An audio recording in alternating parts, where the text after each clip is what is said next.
Anyway.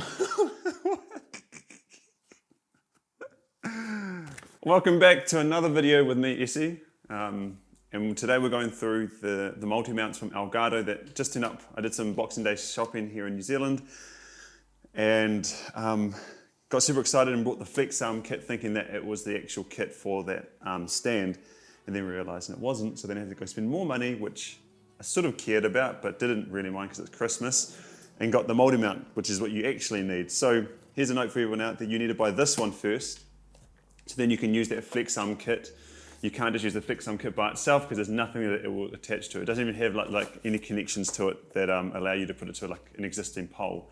I thought that's what I was going to be able to do, stick it to an existing light stand, but now you know, and it cost me money and not you. So anyway, at the moment I've been using something like this one of those Gorilla Pods for, I don't know, just sticking my camera and getting some like different angles and stuff, and this is all a bit of fun for me. But I was thinking, man, I wouldn't mind getting some of those shots, like you get over and down, or if I use my iPad for some of the stuff that I've been doing for my personal training business, it'd be quite cool to be able to show people how I use it that way without someone standing over my shoulder. So this is why I got this. Well, I got this originally and then realized I needed this. And so this just turned up yesterday. Oh, that was a horrible noise. And this is it. This is literally what you pay $100 for here in New Zealand. It's maybe a bit cheaper overseas, but for us here, it's a bit more expensive. But anyway, it's got one of those like tightening clamps that you put onto your desk, which is good because I think unless you've got a thick, like hardwood desk, you should be able to fit this on. And this is just a little table, coffee table, dinner table. You twist it on, righty-tighty? Yeah, righty-tighty, lefty-loosey.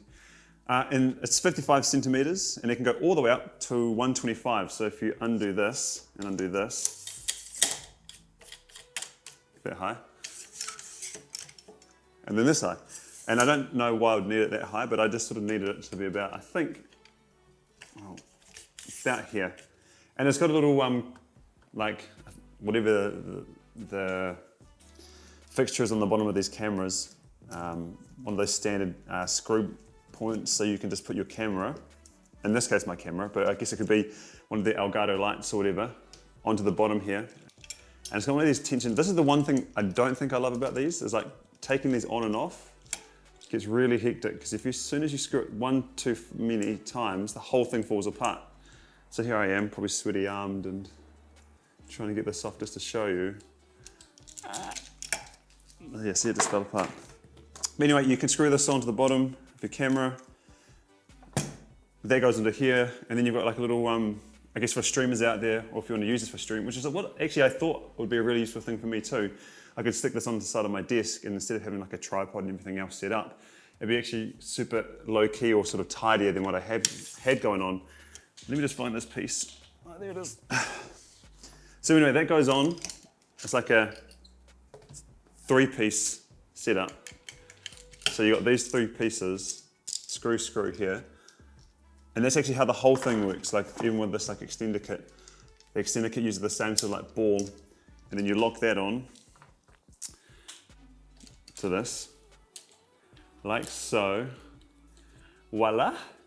And then you can put on the extension arms depending on how you want to angle it, which again, I can see the usability of this for people that want to, I don't know, video yourself drawing, or video yourself, again, in my case, using my iPad, or maybe just getting some like top-down unboxing videos. Quite handy, especially because it can go up to 125. If your camera doesn't have a super wide angle lens, like a 16mm from like Sigma or something, I don't know, depends what type of camera you've got, at least you can get high enough that you can capture, and then you can always just crop in, which is sort of a good benefit. So anyway, you unscrew this, you chuck in your little camera part, or it could be for your light or whatever, because it uses that universal system. Oh, I think I figured it out. You just screw it ever so slightly and then tighten it up. And that, my friends, is as simple as it is.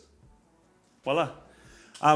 Taking your camera off, I think, would just be easy just to unscrew it, but again, probably safe if you didn't do this, if you've got like an expensive big camera. This is one of those Sony RX100, I think it's the Mark III, or it doesn't really matter. They're all the same size, but that new ZH camera from Sony with that fold-out screen would be quite handy like this. And And then the possibilities are endless with all these extra mounts. You can just keep on building it like a Lego set, however you wanted. The only thing I would say, just initially, because again I just got this out of the box, is that this height is the lowest you'll be able to go. So if you're going to try and angle down and up around something, it might be a bit of a challenge, but you might be able to get away with just doing it like something like that. If you can see that. But this part here, is it the end piece? Oh no, they're all the same. Hope that helps. Thanks so much for all the support and all the love on that last video for the Noctura fans. That's really cool to see everyone. And thank you, I think it's Limmy, the streamer. That guy, he's the man. Thanks for watching a video from down here in NZ and everyone else around the world. Have an awesome day. Until next time, namaste.